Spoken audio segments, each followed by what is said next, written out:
Welcome back to Autism at Home, brought to you by us at Early Autism Project Malaysia through our non-profit initiative, The Hope Project. My name is Joshebet Isaacs and it's so nice to see you again. And today I'm here with Yu Chen, one of our senior supervisors at EAP. Welcome to our 20th Autism at Home series on community trips. The first introduction lesson highlighted the specific challenges that may occur in the community. Then in lesson 2, we talked about having a successful eating out experience before grocery shopping in lesson 3. Then we discussed all about shopping malls in lesson 4. In this lesson, we'll be talking about going to the playground. Now, an essential community trip is certainly to the playground or park. Be it indoors or outdoors, we as parents tend to bring our children there perhaps as soon as they start walking. And as discussed in all the previous lessons, sometimes going to the playground can present some challenging situations, such as finding it difficult to wait for the swing, or hitting or pushing a child off a play item, and very commonly refusing to leave the playground as well. Let's also recap the 5 key community skills that we have been discussing for children with autism to be able to go on community trips successfully. The first is the ability to cooperate, mainly with their parents or any adults who will be taking them on these trips, like grandparents or even their therapists. Cooperation covers important skills like being able to stay with the adults, follow the instructions, talking nicely, and of course using nice hands, which essentially means no pushing, no grabbing, no pinching, and those types of behaviors. It could even be using the playground equipment appropriately, such as sitting on the swing and not standing, and going down the slide the right way, not climbing back up the slide. Second is the ability to be flexible. And at a playground, this is specifically would be very relevant to being able to take turns on the playground equipment, cope with waiting, and especially if things don't go as expected. For example, it starts raining, or even be flexible to cope with going at home at the end of playtime. Next is the ability to tolerate. This mainly refers to sensory-related areas of tolerance such as sounds, lights, crowds, and new places. These are the things that can overwhelm any child with autism and may just escalate their behaviors in public.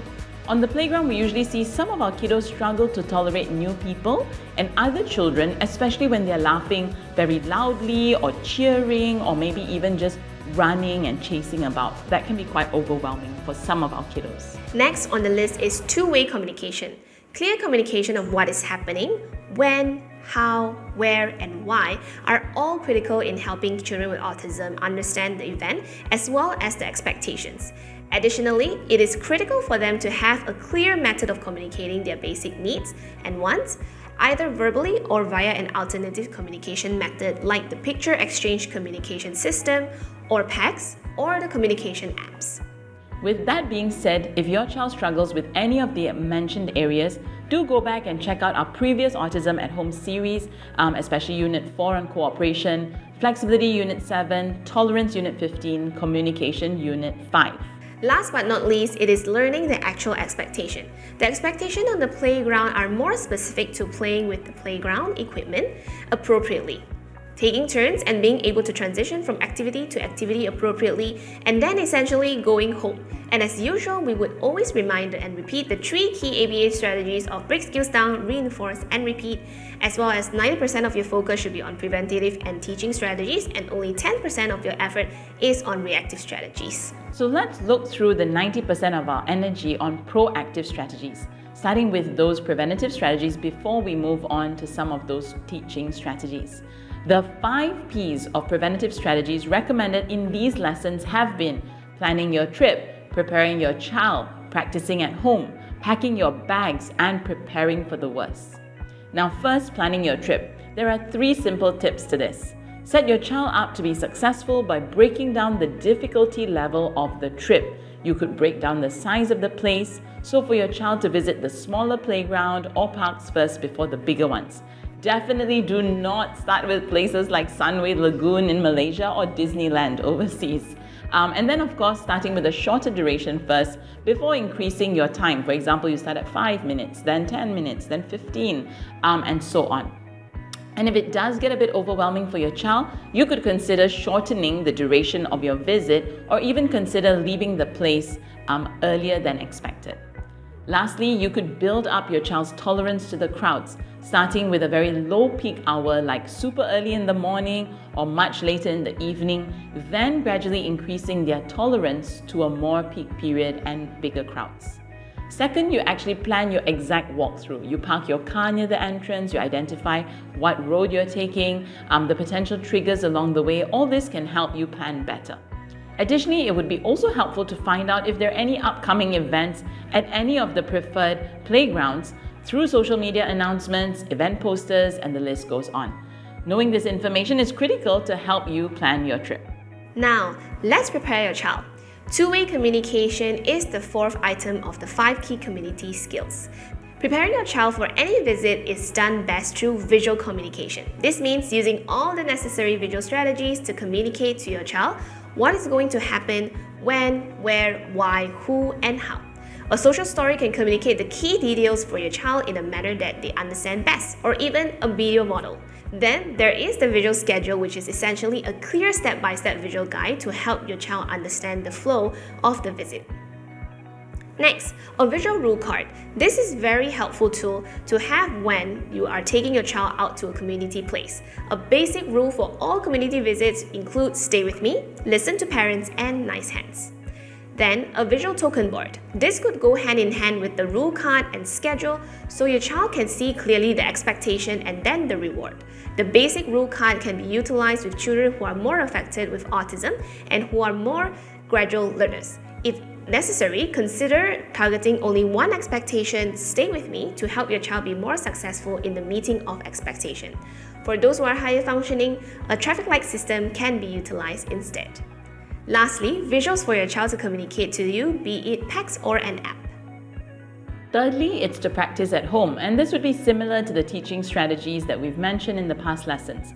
Ensure that you've practiced waiting, transitioning from one activity to another, or even waiting for play items or playground items if you have them at home, like a trampoline or even swinging your child around.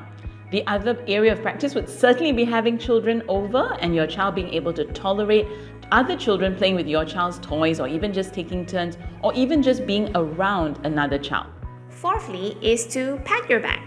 The standard backpack a child needs to bring needs to include snacks, water bottle, a change of clothes, sanitizer, wet wipes, and of course activities to occupy your child and to redirect as well. This bag should be labeled clearly in case it gets lost or in case your child gets lost also. Do put an ID tag on your own child too for extra precaution, or a GPS tracker since you're possibly outdoors or where there's a lot of other children. Then of course, the usual visuals for communication, which would include social story, visual schedule, visual rules, and token board, as well as packs for requesting. Additionally would be noise cancellation headphones if necessary, other appropriate playground activities such as bubbles, just in case all the equipment is occupied, and perhaps special calming toys such as a fidget spinner, and the list goes on. And of course, plan a strong reward for your child. And finally, prepare for the worst. Being outdoors may potentially trigger some challenging behaviors from code yellow to red or even to black. So it's critical to note that before your child behavior escalates, you want to try to prevent it as much as possible. So these are some additional steps to prepare yourself for the worst. As usual, safety comes first. Children with the tendency to wander or dash off should already have an ID tag or even tracker or even a safety harness on them for parents to ensure their safety. Unlike the mall, where there is a concierge for you to get some assistance from in the event your child goes missing, there may be no such counter or service at the playgrounds. For playgrounds or parks in your housing area, the best thing to do in advance is to know your neighbors in your neighborhood. With them knowing about your child's needs and challenges, they may be able to keep an eye out for your child when you are out at the community. If your neighborhood has a security team, it would also be beneficial to alert them too. If they are able to, perhaps one of them can be assigned near the playground or the park of your choice as the extra pair of eyes for your child. Also, to prepare for challenging behaviors, parents can be aware of where the public restrooms are when they're visiting bigger parks and playgrounds, as well as some of the emptier spots around the playground, as they may serve as a calming area for your child when necessary. For children who have sensory sensitivities, letting a child wear noise-cancelling headphones with their favorite songs playing or gentle music to help them calm down in case they get overwhelmed will be helpful. We would also recommend for you to have some items that can occupy your child during the waiting or transition period. Some of this include fidget spinners or fidget toys, or even a more rewarding item, the iPad. Be mindful though that the iPad could also cause a tantrum if your child is not able to give it up. So it's very important that your child is familiar and successful with all these activities at home before practicing at the playground. Speaking of that, we can jump a bit to reactive strategies, and in the event your child has code yellow behaviors like tantrums or meltdowns, code red behaviors like being aggressive towards others, try your best not to give attention and try to redirect to a more functional activity. But if it does progress to a red, a natural consequence would be to leave and go home. In some cases, you can get the security or a nearby neighbor to help you with your belongings, or even to bring a stroller or wheelchair to help transition your upset child. Do keep in mind that even if there is one of these red situations, do not worry. You can always regroup with your family and try again. You can do a debrief with your family members or team about what had taken place and how to help them cope better. Once the plan is adapted based on the analysis, you can reattempt the trip. Or if you feel your child is not ready yet, break down the skills and teach all the prerequisite skills first.